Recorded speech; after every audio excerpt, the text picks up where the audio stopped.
député, suppléant na ye à liboso moto remplacer. Il y a comme ministre.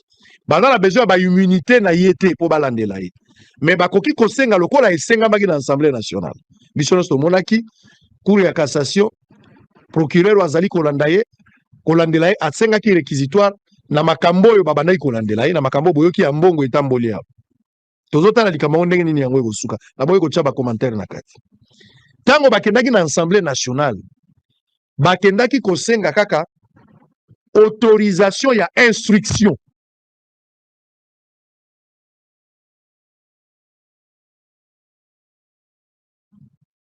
Balingi babanda koyoka ye.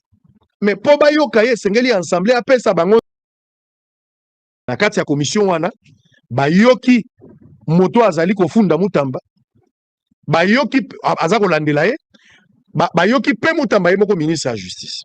Bayoka ki procureur Mvonde bayoki pe. Si makoyoka bango Assemblée ba député nyonso ba pesi nzela balobite okoki koyoka ye. Yango batindaki e yano na bango. Monsieur le ministre de la Justice ayaki mikolo uti kolekezalaki mardi. Ayaki pona nini? Lokola babengisaki ye mokolo ya liboso ayaki po ba identifier ye ba ye ba komono nani. Tata no nani, obotama wapi, osalaka nini, mais bazokoma ngo na papier. Nde exercice osalamaki mardi. Bakokaki pe kokoba mbala boko audition ebanda. Selon ba information à notre possession, ye moko monsieur Mutamba Mineta asengaki ba reporter ba la remise ou ba renvoyer pour le vendredi sur Bolingi. Le temps que ye na bavocat na ye ba se préparer par rapport à audition o ezali ko salama mokolo ya lelo. Et Mineta Mutamba les plus populaires et à gouvernement, Soumino, à Yelelo depuis 9h. Ça est Mwamba, ça dit bah empoisonné parce que balobi Mutamba dérangé bango makasi.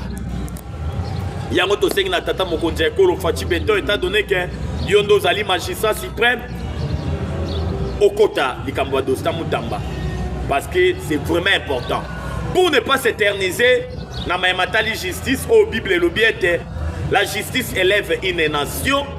Le 27 août, et vous allez Simbambo Aboy, pour biso ba Congolais de père et de mère, tozo zelobe acquittement ya Constant Mutamba, tozo zelobe libération, tozo zelobe ba blanchir ye, ba tikaye, ba blanchir ye, un point bas. Pour ne pas s'éterniser dans le dossier à justice, na o etali Constant Mutamba, tokei directement na Bitumba o ezali kondongwa na partie orientale ya mboka na biso précisément na Sud Kivu les wazalendo ba congolais de père et de mère tout feu tout flamme les wazalendo fourré au moulin ba wazalendo bazali ko frapper na degré moko vous n'aurez même pas l'idée avec nos vaillants militaires le FARDC au Pesimbombo Aboyi Katana récupéré par la contre-offensive de FARDC, Nabana Mboka Nabiso Bawazachou, au Baza couvert dans l'article 63 de la Constitution, où le bien était tous les Congolais, les droits et les devoirs sacrés de défendre le pays et son intégrité territoriale en cas d'une menace ou d'une agression extérieure. Les Ouazalendo tout feu tout flamme. Katana récupéré, plein air Ouzizi récupéré, un Moulamba. Kunana Walungus récupéré. Plusieurs localités ont été récupérées par les Ouazachou. L'icolo a provocation à l'armée rwandaise. Le M23 n'a pas voulu se rendre Kunana Qatar na Doha sous prétexte que le gouvernement n'a pas utilisé des gestes à bonne foi. Il y a à 700 prisonniers. Bah, comment ils ont récupéré ma village? Armée Bandali Azalek observé, c'est le fait. N'a Ouazachou. Mais tout le monde dit trop, c'est trop. Gilles César Alobi, c'est lui qui veut la paix, prépare la guerre. Armée a procédé qui n'a contre-offensif il y a de cela des jours où l'armée a parvenu à récupérer la localité ébélée. Mais il y a ça, il y a un thème. Oh, bah, quand on manio, bah, moni le lenge kanifar de ça, zali ko bunda na ba ligne de front nyonso. Balobi, nanu ba mona ba militaire na biso ba bunda na détermination oyo boité. Armée bundi na détermination moko vous n'aurez même pas l'idée. Vous savez pourquoi? C'est à cause de la solde des militaires. Oh tata mokonzi ekolo Fachi Béton à revoir yango à la hausse et créer ouf de soulagement et pas à militaire militaire wazana ba ligne de francs moni mon solo na comme $500 rien que prime sans compter salaire na comme doublé ba tout ba pakati na katana bomona ki inscription oyo ba wazashu ba tu ko sala na Bukavu avant-hier ba bundina armée rwandaise de 18h jusqu'à 0h plusieurs militaires rwandais ba tombaki bazoya kolongola bango corps donc c'était terrible et puis tu on a lolenge kani kuna bayaki basala mangungu na bango na côté ya Uvira kuna mais bazu ba bombardement chirurgical donc cela veut dire que na site Kivu la situation elle est sous contrôle ya bawazashu bawazalendo bana mboka ba patriotes oh bazola ksabise de quoi ils sont capables na ba variant militaire na biso ba bengi ba FARDC. Une réunion secrète oyoyo il fallait que ça les mana Sénégal. Hippolyte Kanambe alias Joseph Kabila muto apesi ordre na ba kabilisto bazaliawa oyo surtout bazali na appareil judiciaire bakanga Constant Mutamba batinda na makala Hippolyte Kanambe alias Joseph Kabila Hippolyte Kanambe alias Joseph Kabila moini ya Mutamba parce que la vraie information est ça que mutu azali ko salisa ba plan nyonso bozali ko mona dolenge kani Mutamba zali acharnement zali contre Constant Mutamba eza Hippolyte Kanambe alias Joseph Kabila oyebi ke Hippolyte Kanambe azali tuti ba tuti power bango no surtout basangani sous instruction les sanguinaires Paul Kagame après avoir copé sa ordre dans l'appareil judiciaire ba congolais de père et de mère tolobaka il faut toloba vérité l'appareil notre appareil judiciaire la plupart des magistrats bomona rana baza ba kabiliste je dis bien la plupart des magistrats au bozali ko mona na bakuro ebele ce sont des kabilistes des gens qui sont là pour exécuter ordre nyonso Hippolyte Kanambe alias Joseph Kabila azali kopesa bango. Pourquoi je dis ça? Avant na kota makambo ya réunion oyoyo Hippolyte Kanambe alias Joseph Kabila bengisa ba opposant bakutana na Sénégal o ba Sénégalais ba bengani bango Ruto ya Kenya azu bango maboko polela boya ko sala na Kenya parce que webi ke Ruto aza nilotique aza tuti mais to moni lo lenge kani Hippolyte Kanambe apesi ordre na ye alobi ok naza na posa boyelanga mutu ya Mutamba na sani na plateau yango zomona ba magistrat nyonso to oyo bazoloba na CC biso to soina ba magistrat belé o bazoloba balobi bokotia makelele matin midi soir mais sort ya Mutamba eza déjà scellé Mutamba okendo kolia fungule et puis soki akoza na chance akobima vivant na prison centrale ya Makala après avoir purgé mais cela aux analibabé inaneze belé ndaku na e ekozala cimetière ekozala cercueil akendo ofanda na repos éternel un magistrat ba congolais de père et de mère oya boy ko se présenter mais boye bié azoloba yango na CC azo seka donc na instruction ya Hippolyte Kanambe alias Joseph Kabila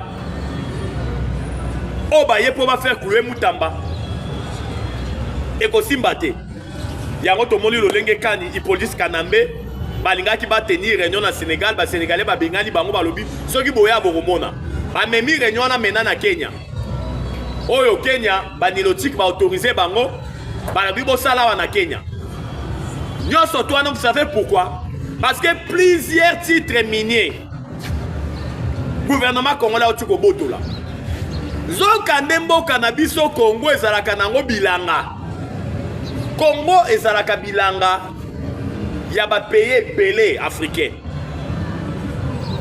papa ça sous les vieux jaloux azala na ba carré minier awa bomona yilo lenga kani Hippolyte Kanambe auti koya na Braza na ndenge ya kuku aya kutani na le vieux jaloux papa Sassou basololi nini Hippolyte Kanambe azali kosenga na le vieux jaloux Papa Sassou Yebisa Tshisekedi a organisé dialogue tala ndenga boto libino bakare minier John Kande Papa Sassou azana bakare minier na est ya mboka na biso babombela biso information oyo Obasanjo le président nigérien honoraire azana bakare minier les sanguinaires Paul Kagame les déstabilisateurs il y a partie orientale, il y a Est Mboka na biso. Azali na 200 carrés miniers. Ba multimilliardaires oh bazali kozwa mosolo na mboko ba mbula na ba ngubula na complicité ya Hippolyte Kanambe alias Joseph Kabila lelo ya nkuku nyonso ezo continuer ko bima na poisa. Basuki kaka wana te. Na lobibe basuki kaka wana te. Ruto ya Kenya. Ruto ya Kenya. Ruto te maintenant prédécesseur na ye Uhuru Kenyatta. Zokande ye pas na bakare minier. Oya longwa. Ye pas na bakare minier. Singa ya Matembele Congo ezalaki gâteau. Ya ba payer belé na ba président na bango ba bande kozwa ba richesse. Ba minéraux au détriment ya biso ba kongomano tozali kokufa na nzala. Tozolia biete mais ya mboka ezalaki nde kokende na bamboka misusu oyo Hippolyte Kanambe alias Joseph Kabila atekaki mboka na biso. Ce pays était déjà enterré. Notre pays était déjà enterré sous règne ya Hippolyte Kanambe alias Joseph Kabila. Parce que il n'y avait pas une diplomatie agissante. Regardez même notre armée. Kabila a fait 18 ans au pouvoir. Na 18 ans Kabila sali. Ce pays était sous embargo. On ne pouvait pas se procurer des armes. Non, notre armée était caractérisée par les brassages et des mixages. Oh, et où un dialogue inter-congolais.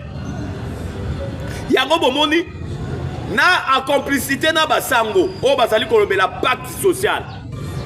La 5 ans et les SCC. Pas de la biso pacte social.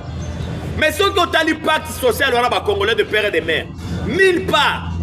Bato bazola ta soutani basango ba mentionné que Rwanda muto agresse Arabiso na pacte social na bango batikali kolobela jamais que Rwanda agresse Arabiso.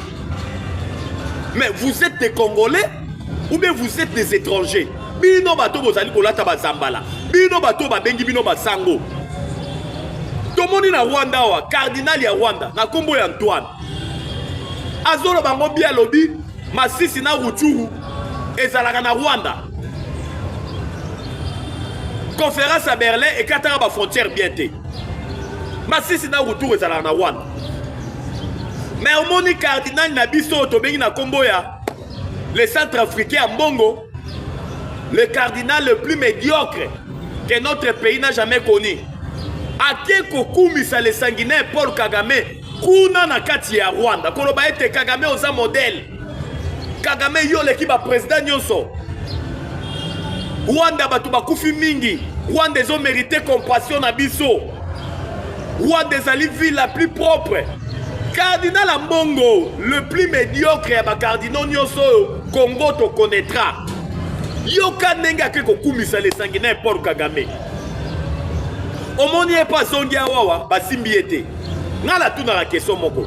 Cardinal Ambongo azali spécial koleka ba cardinal nyonso ou bien koleka ba kongomani nyonso ou bien nini. Oya lobaka n'importe quoi basimbaka ete.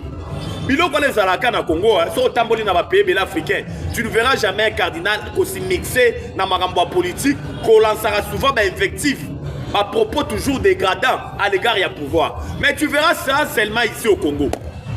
Oh Ambongo comment un politicien? Pourquoi? Fachi tangoye à lobby gratuité enseignement de base. Fachi a respecté l'article 43 de la Constitution, dernière alinéa. Oh Zolobela, l'État il faut avoir en charge un enseignement de base. Vous voyez que basango cop na bango ezalaki, ba école na bango batonga partout. Oh ba futi sarabana na biso ba minerval cher. Oh chaque cardinal azala na pourcentage na ye. Kaka ndenge ba futi sarabana na biso ba kelasi cher wana. Kotangi sabana na école ya basango, il faut ça na ba moyen. Tangu cardinal Ambongo a commis cardinal. Fachi na pouvoir. Alors, il faut respecter article 43 de la Constitution dernière alinéa. Ambongo haine viscérale, alors il faut Tshisekedi c'est la ngakop. Ngape farina zora ba pourcentage na ngai, ngape na tonga ba université. Ba Congolais de père de mes boye bien tous les cardinaux ba tonga ba université. Malula tongi université, Echawa tongi université, Mosengo tongi université, Ambongo tango kombi cardinal. Papa créé cardinal. Akutani na poule de la mort. Poule ya nini? Ya gratuité enseignement de base. Article 43 dernier alinéa. Alobi a Tshisekedi nga na olakisa yo. Yango momonaka une haine viscérale à l'égard de Fachi Beton. Ya kumisaka kaka le sanguinaire Paul Kagame. Rwanda a bomi plus de 10 millions de morts. Plus de 500 000 femmes violées. Plus de 110 000 hectares dévastés dans Mboka na biso. Mais yo Ambongo, cardinal le plus médiocre. Oh jamais Congo azwa. Yo ndoza ba médiocre ya ba cardinaux nyonso. Ozali ko se permettre de louer le sanguinaire Paul Kagame na Mboka na Rwanda. O ezali pasi pe mawa. Yango bomoni lolenge kani. Pacte social ya basango nulle part. Ba condamna Rwanda lokola agresseur. Mais bango bazoya kaka pona dialogue inter-congolais, pona brassage na mixage, tozo ba militaire nyonso rwandais o bazala kati ya M23, to kotisa bango na kati ya FARDC. Po armée na biso ezalaka toujours na ba traître, na ba espion. C'est ça leur objectif principal ya pacte social. Bomo ndenge ba différencier ba kombo kaka. Bango tu bazolo bela kaka social. Basango balobeli pacte social. Il faut que dans le dialogue inter-congolais. Hippolyte Kanambe alias Joseph Kabila alobela pacte citoyen. Donc ezaka koloko moko. Toko chiteka na oloko ni moko. Yango bomoni Hippolyte Kanambe ayena ndenga kukukuna na Braza, koyebisa papa Sassou, le vieux jaloux. Tcha Tshisekedi pression organisée dialogue. Barozo c'est là ba carré minier na yo. O Tshisekedi a botoli. Atia on a disposition à Mboka. Bomoni ambassadeur ya Congo Braza na Kinshasa wa babengisi batunier. Oh mais Kabila yaki kuna kosala nini kuna na Braza. Ambassadeur ya Congo Braza wanga na lobité bola kisa biso ba vidéo ba preuve. Oh Kabila yaki na mboka na biso. Mais nous avons des informations. Nous avons des informations. Même hôtel oyo ndako Hippolyte Kanambe alias Joseph Kabila afandaki na Congo Braza biso toyebi yango. Ngala ebisaka Fachi Beton, papa Sassou atikala jamais kolinga yo. Ouais. Atikala jamais kolinga yo. Vous savez pourquoi? Les vieux jaloux papa Sassou abade kolinga dotonga pont Kinshasa Braza. Ba conteneur nyonso tout, ba bateau nyonso tout esuka kaka na point noir. Biso to zoaka ba conteneur et kota ra partir à Kinshasa. Donc mon solo nyonso ya ebele. Yaba douane yaba nini esuka na Congo Braza. Mais tangu Fachi Beton lobité avant na tonga pont Kinshasa na Braza, il faut na silisa na nous port en eau profond ya banana kuna na Congo central.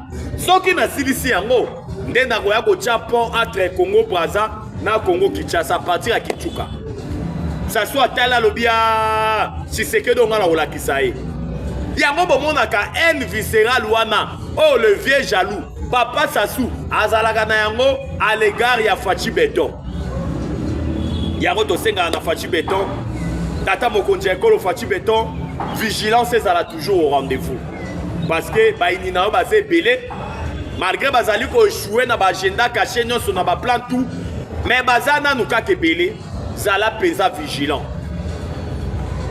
Soumi noade oh ba kongomani mingi baleli gouvernement Soumi Noadé, plusieurs ministres ont été reconduits de même visage. On ne sait pas ce qui gouvernement Soumi Noadé et sa club d'amis parce que dans Soumi Noadé les ministres ont travaillé qui l'équipe pas même 10 dans Soumi Noadé. Mais les Congolais les balobi Fachi à décevoir un gouvernement budgétivore avec 53 ministres, pas Congolais de père et de mère. Soumi Noa 1 et Zalaki na 54 ministres. Fachi a rassuré biso lobi ba Congolais. Soumino Ade Oyo, l'actuel premier ministre, on a reconduit. Et qu'on a moins de 50 ministères. Mais, na moins de 50 ministères en haut, on s'est retrouvé dans 53. C'est-à-dire, ministère quand Mokonde et Longwe. Bah, Congolais, va mécontent dans Fachi Béton. Bon, mon numéro, Congomani, Moussou Bazali Koloba. Fachi, en 2028, c'est un pouvoir. Parce que, Balobi, Fachi a décevoir. Fachi a décevoir, bah, Congolais. Un gouvernement budgétivore. Bah, Congolais, le père des mères. Faisons une analyse comparative. Le Congo est potentiellement riche. Le Congo n'est pas riche. Mais le Congo est potentiellement riche vu les minéraux que Dieu a implantés dans notre pays. Les États-Unis d'Amérique, c'est un pays riche. Oyombo cannabis au Congo a cocoté aux États-Unis d'Amérique 4 fois. Mais l'administration Trump, l'administration actuel président américain, n'a combat Donald Trump, basé à moins de 20 ministres. Si c'est 15. Alors que les États-Unis des Alaki qui payent, il faut qu'ils aient un ministre belé, vu mon mengo, basana yango. Mais boni biso Congo, un pays pauvre, avec un gouvernement de 53 ministres. Un pays pauvre comme le Congo. Un gouvernement budgétivore. Tata Mokonzi Ekolo Fachi Béton. Tata Mokonzi Ekolo Fachi Béton. Tata Mokonzi Ekolo Fachi Béton na bengi ombala misato. Les salis du peuple et la loi suprême et Keyouabi. Où est parti le peuple d'abord? Le peuple d'abord. On a pris en otage par président Maïnion Sacré ou bien Nini. Orobaka, lobiko ya peuple congolais, ezali mobeko ya yambo, ezali mobeko likunzi. Les salis du peuple et la loi suprême. Salis du peuple Keyouabi Fachi Béton.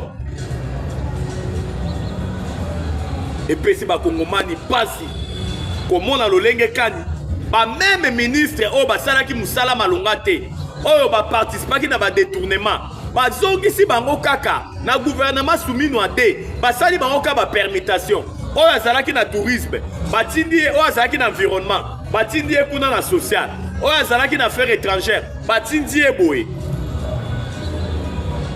et sali passe pe mawa nana kosenga na Fachi Béton. Fachi Béton.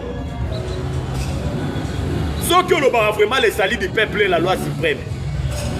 Ceux qui fusionnent les salis vraiment le peuple d'abord. L'actuel gouvernement Soumino Ade, on va sali ma permutation club d'amis. On va reconduire ma ministre Belé.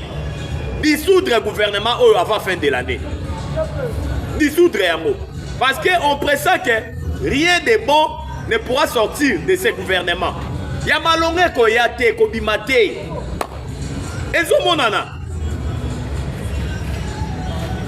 On pouvait accepter 54 postes ministériels en Soumino Ade. On pouvait accepter parce que les gouvernements au Kotaki, il fallait qu'il va récompenser ma partie aux amis de l'Union sacrée. Mais Soumino Ade. Soumino Ade. Tolinga Mboka. Tolinga Congo. Les Congolais vont vivre dans les conditions qu'ils vont vivre. Pouvoir eza kaka. Tout autour, eza centré kaka. Na maboko ya batu moko. Bangonde bazongaka. Bangonde bazamaye koleka bakongomani nyonso. Alors que la population congolaise bazali ko croupir na misère. Les gens souffrent. La vie est devenue trop chère. On n'a disconté pas. Vie est comment cher mokili mobimba.